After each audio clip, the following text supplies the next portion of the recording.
Hello and welcome to another year, fourth consecutive year actually, of 15 days of breakaway roping. I am your host, Jordan Jo Hollabaugh, and I am so excited to bring you our fourth consecutive 15 days of breakaway. I keep saying it, I just pinch myself. I love this time of year. It's a little better than Christmas for me because we get to talk about breakaway roping all day long for 15 straight days. Kind of a big deal. And, I'm just so excited. Over the past 3 years of doing this, we've had over 75,000 people listen to this specific series. So I just want to say a huge shout out to all of our listeners out there. Thank you for your support. Thank you for sharing. And thank you for helping In the Loop podcast grow. This year is going to be great. I think probably the greatest year ever. Absolutely. We have some really cool things coming down the pike. And I just want to say a huge shout out to our partners this year because I absolutely could not do this without them. This series of 15 Days of Breakaway 2024 is brought to you by Wrangler. Wrangler butts drive you nuts. And we also have other partners such as Patterson Garage and Trailer Repair in Springtown, Texas, Rattler Ropes, Pro Fantasy Rodeo. Go get that breakaway team, y'all. WRWC, the Women's Rodeo World Championships. We've got some really cool questions coming, Fancy's Burning Questions. And Rodeo Now. Upload all of your rodeo videos and have them in one place. I'm excited to be a part of this year's 15 Days of Breakaway. It's really special to me. So thank you guys again for listening. If you have any questions for me, or if you would like to give us any input, I would love to know what you think about these breakaway roping series episodes. And if you have any breakaway roping questions, period, email me at jordan@inthelooppodcast.co.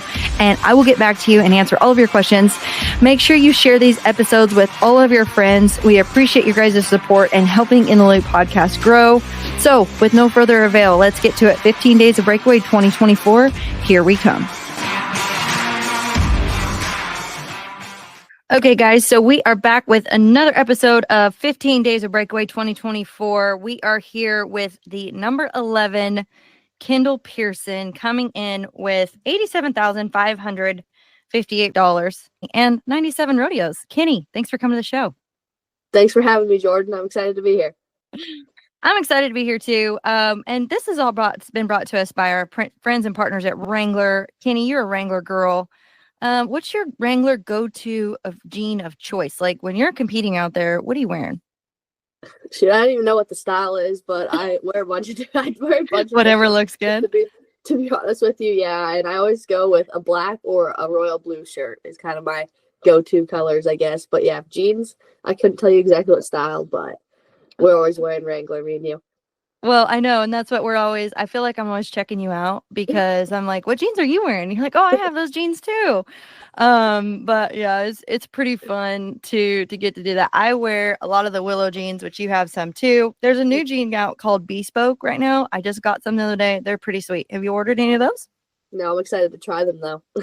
Ooh, you better. It's like Christmas for me when I get to do my Wrangler order every year. I'm like, ooh, what shall I pick and what shall I try? Because Wrangler butts drive us nuts, right? That's right. So congratulations on making your second national finals breakaway roping. How does it feel knowing you got your second back number coming and you're headed back to Vegas? I'm excited. I mean, last year it was all kind of a blur, my first year out there. And this year I kind of took it in and I struggled a little more. So it's pretty rewarding to be back there for a second year. And I'm just really grateful and blessed for the man upstairs. Yeah. To talk about this year, and you said you had a little bit more struggles. You started off the year with a bang at Houston. I think you placed in every round there. That was one of my favorite memories with you because I got to meet everybody except for one person of your family, which I love your family. They are so awesome.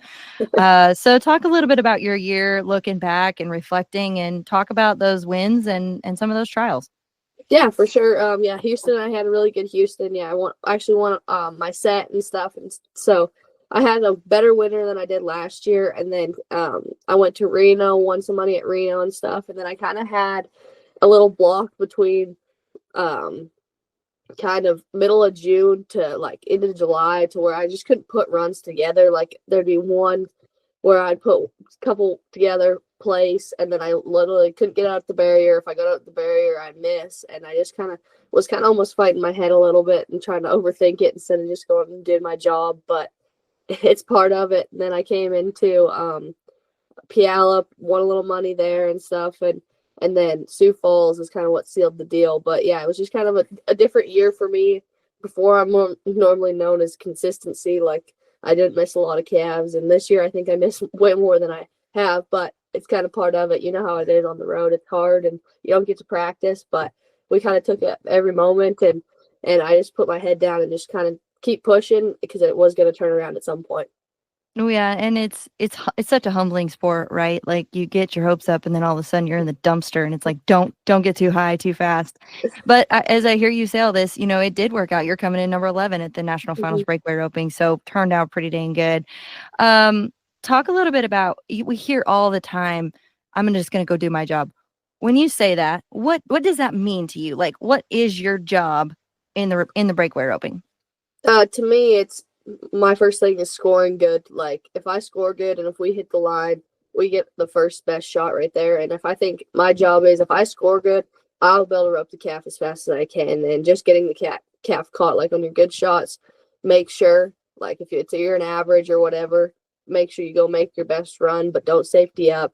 But then on like the short runs, my job is to go as fast as you can. Mm-hmm. I love that. Good job. Job description complete. If you need to send out a resume, just let everybody know what it is. And so I think one of the fun things this year, and something as I was reflecting on, it's so perspective, right? But I'm like, you know what? I got to be in the bubble race this year. When I made it the first year at the National Finals Breakaway Open, I came in number 4. And so I was like coasting easy, soothing, all the things. And then this year you and I were all like, 10 to 15, we were bubble watching it. So I was like, hey, that's cool. God, thank you for allowing me to be on the bubble watch this year. That was super fun.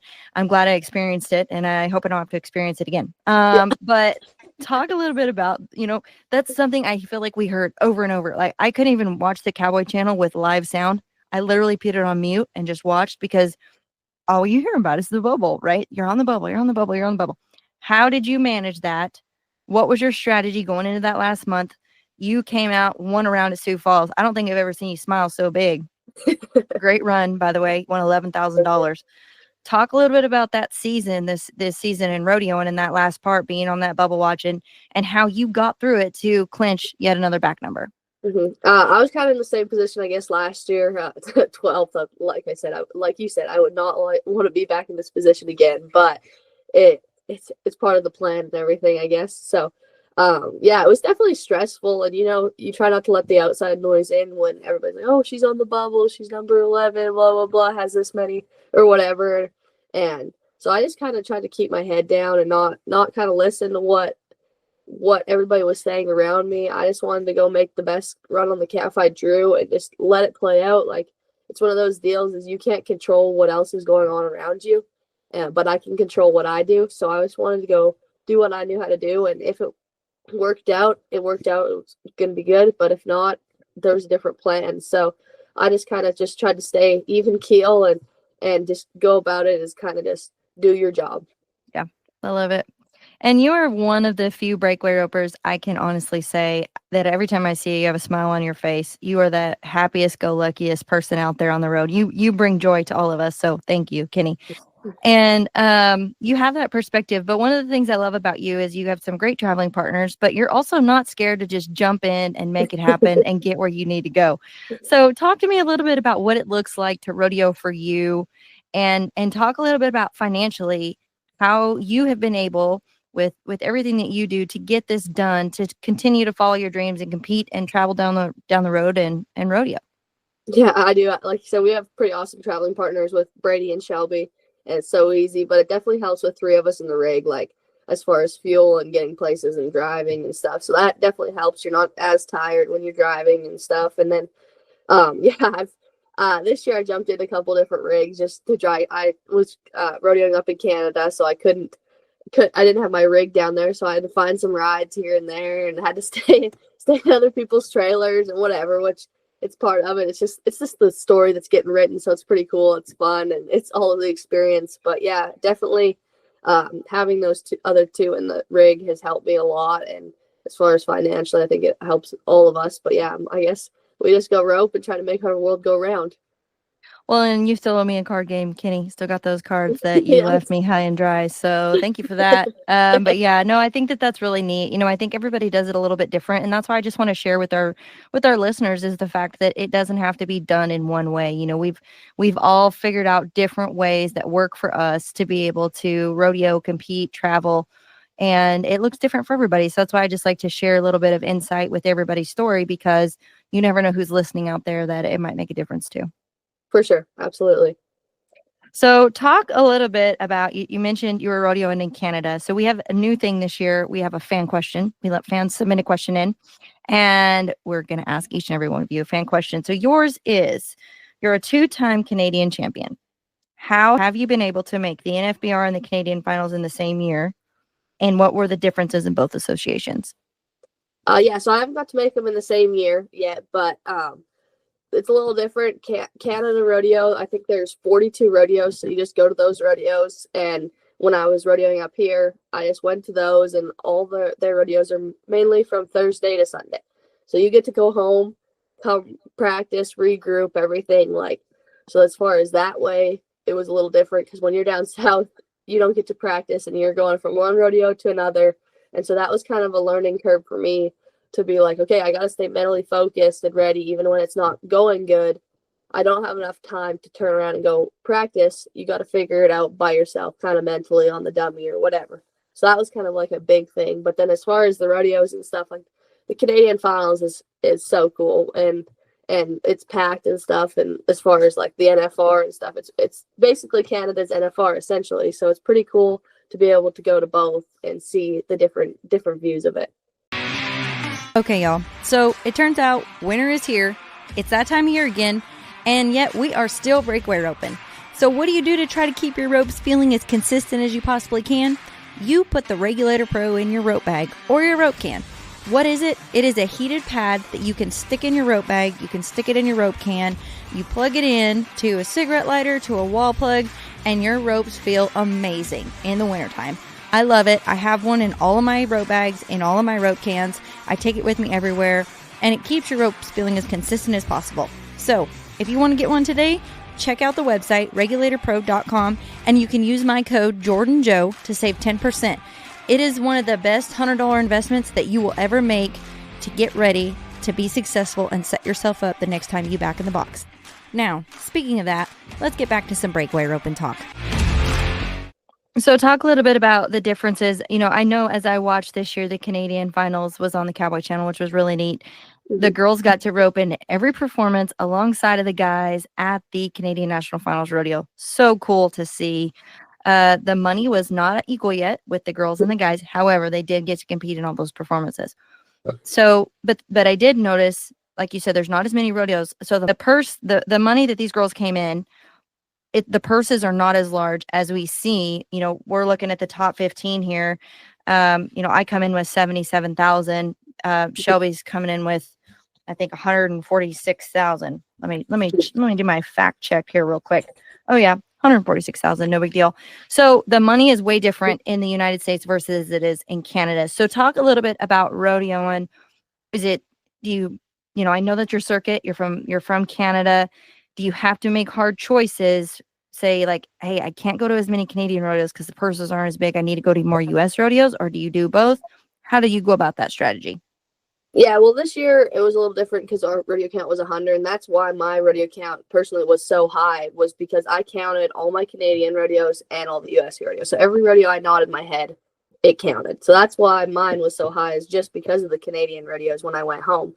But this coming year, yeah, you have to make sacrifices and stuff. Like I only went to, 22 Canadian rodeos or something this year. And so this next year, I probably won't do that. You have to kind of sacrifice to where, okay, I'm going to pick and choose what rodeos I go. And there's certain rodeos over certain times, like over Reno and all those where you can't physically make them. And so you kind of just have to decide. And you're like, I was like, yep, this is what I'm doing. And hopefully it works. But if not, it is what it is. But the Canadian rodeos, especially our month of June is really good. So if you can hit in June and do really good, then you can go back and forth a little bit in August and September.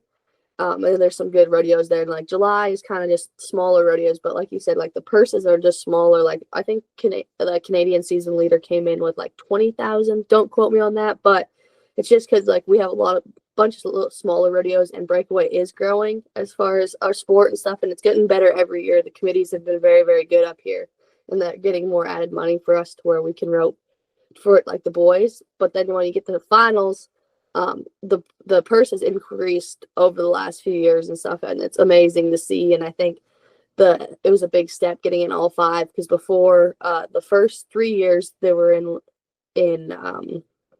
the last couple performances. I can't remember. I think it was three performances. Right.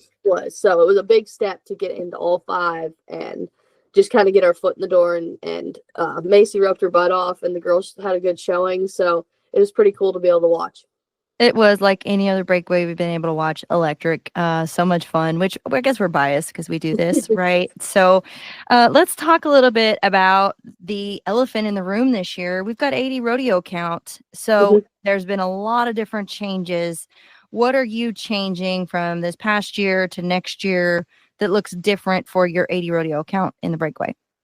So I'm not going to go to as many like Texas rodeos and stuff when I was up there. Like I'm just kind of sorry, Jordan, but yeah, I'm going to come up to Canada a little bit more. But in Canada, you can unofficial a rodeo and it still counts towards the Canadian finals. So I'll be doing that more. Like I won't count all my Canadian rodeos. I'll pick and choose kind of the bigger ones and do that. But I think just kind of rodeo a little smarter, and it's going to be a learning curve for all of us, because none of us have ever had an 80 rodeo count. So just kind of figuring out as we go into, and with Shelby and Brady, we'll all figure it out. We'll work around how we need to work around.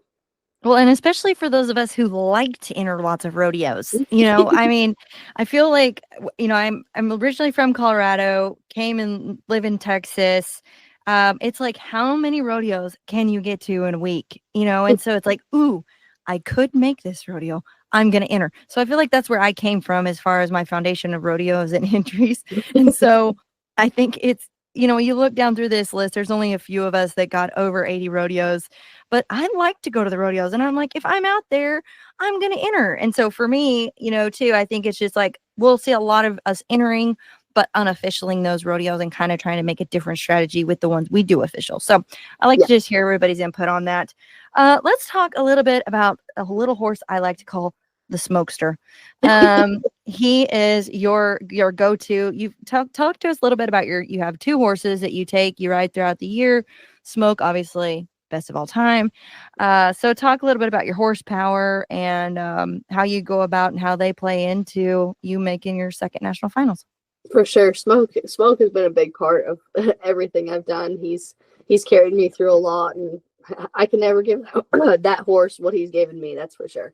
But yeah, so I rode him at the majority. I leave Smoke down in the States because I want him. I think those are better for his setup and everything. And so I rode him at the majority of rodeos down there. So he's just makes my job easy. I mean, he scores like a rock, and if I screw up, it's because of me. It's not his fault, that's for sure. And then up here, I left the horse, and so I just kind of would fly or drive back in a pickup with some people, and then jump on my horse that was up here. So it's a little different when you have to do that, but I got some decent horsepower, so I'm pretty blessed in that way. But yeah, I'll be riding Smoke at all the rounds of the finals.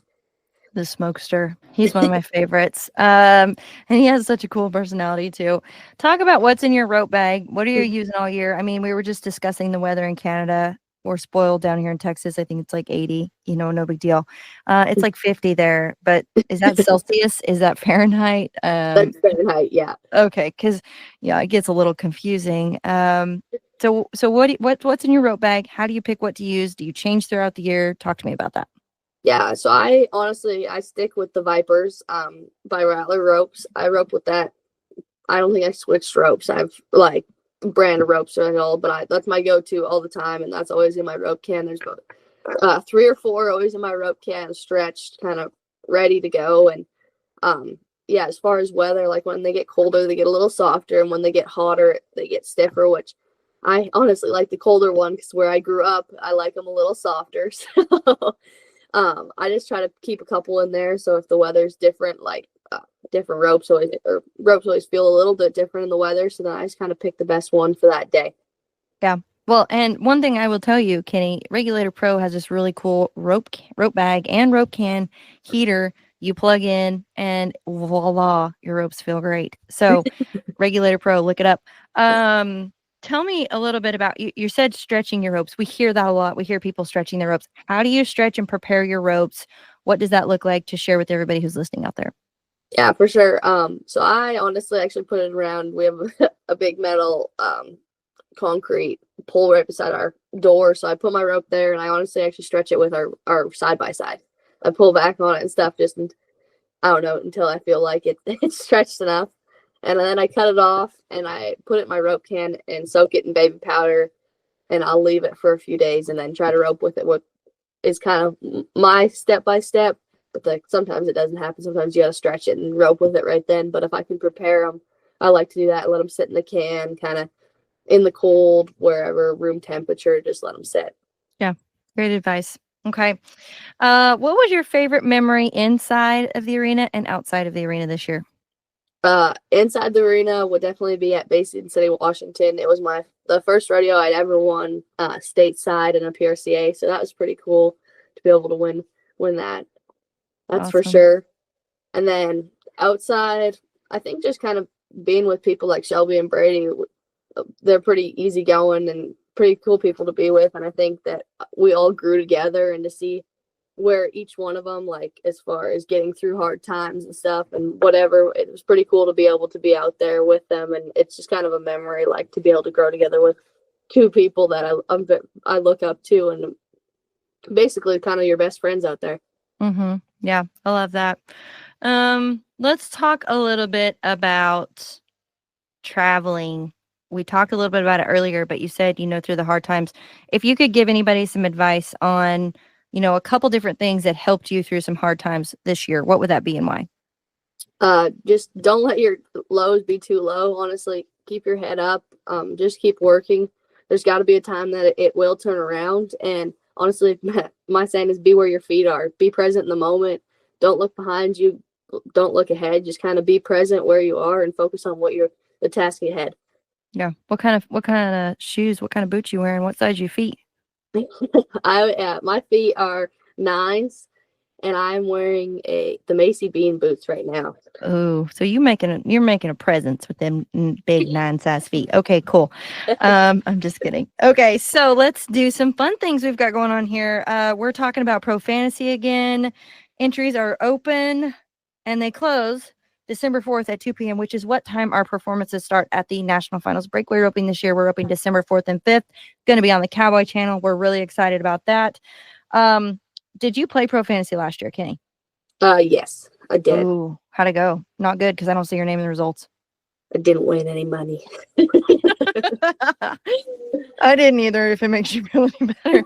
and I thought I strategized and everything, but clearly didn't. So not cool. Yeah, so there's tons of money out on the table here. And overall, first place winner is $10,000. You win $200 for winning a go round. The second place overall, $2,500, third, $1,500, fourth, $750, fifth, $250 for a $25 entry fee. I think it's a good chance to take. What are your thoughts? 100%. I mean, there's a lot of money that you can win, and whatever. It's fun to be able to cheer for somebody. If you're on the outside looking in, be like, hey, this is my team. This is who I'm cheering for, kind of deal. So it's kind of brings people into the sport more too.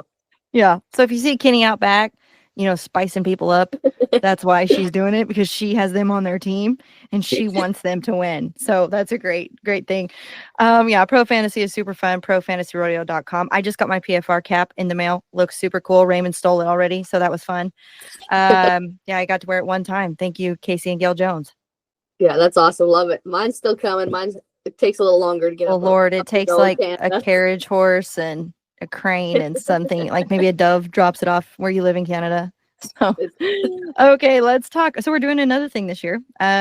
We are doing In the Loop podcast questions with the WRWC, Women's Rodeo Association. Huge money in May and all year long. They're called Fancy's Burning Questions. They are this or that questions The way it works, Kenny, is you answer every question, and if you don't answer, I'm not giving you the money. $10 per question. You wind up with $100 for your next nomination for any women's rodeo event and or WCRA event. Do you go and rope at the Women's Rodeo World Championships in May? Yes, I did actually. I team roped and breakaway roped this year. Team roper. Wow. So how did that go? Talk to us about it. Yeah, actually, honestly, I was more of a team roper that week than I was a breakaway roper. And so me and my partner ended up in the heading, ended up winning 4th in the average and stuff. So we were just one out of roping in that 3-man round. And then in the heeling, I won a go round with my partner. So how much money did you walk away with that week? It was close to 16,000, 17,000, I think is kind of, I don't remember exactly, but right around there. Yeah, no big deal, you little head and healing fiend. I did get to watch you stick bones. It was pretty impressive to see the breakaway roper come in there, stick bones. I didn't even know you were a header. I was like, what? What are you doing here? So it was great. But okay, here we go. So this or that, Kenny, drum roll. Are you ready? I'm ready. Okay. What is your favorite type of music? Country. Everybody has given that answer. Who do you text the most?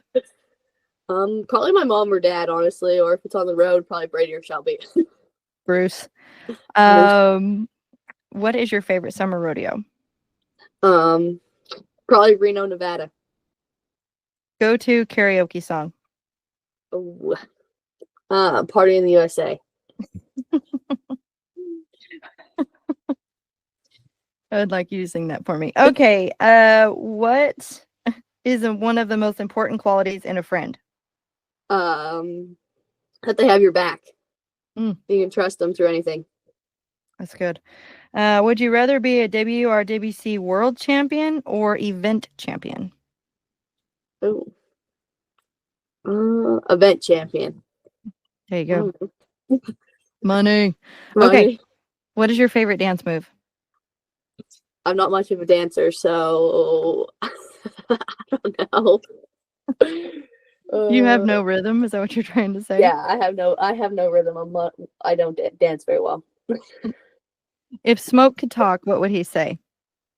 He'd probably say, "Come on, Kendall, let's go." Oh my goodness.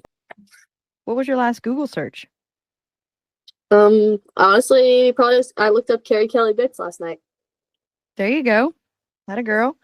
And finishing it out, if you were ever to win the WRWC 60,000, what is the craziest thing you would buy? I don't know if it would be crazy, honestly. I would like to go buy a different horse trailer, maybe a truck, or you might put it towards a horse. Nothing too crazy.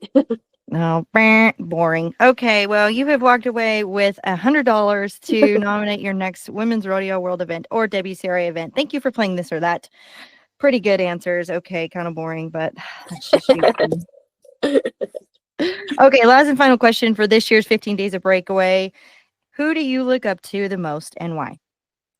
Shelby's gonna roll her eyes at me, but definitely Shelby Beaujolais or Shelby Medjid, because growing up as a Canadian, to be able to watch somebody like her grow up in the same country and stuff, and be able to go down to Texas and compete was pretty cool. Like to be able to strive for, and I mean, it was kind of just like me growing up. I was like, well, if she can do it, I can do it. That's for sure. And now when she went down and won all this stuff, she went to school in Texas. I was like, no, I want to go to Texas. I want to do all this and try. And so that's pretty cool. Now I looked up to her for so long, and now she's kind of like a mentor to me. So it's been pretty cool to see her as a little kid, looking up to her as an idol, and being next to her now in a truck, and just seeing that everything I ever thought of Shelby is what she is.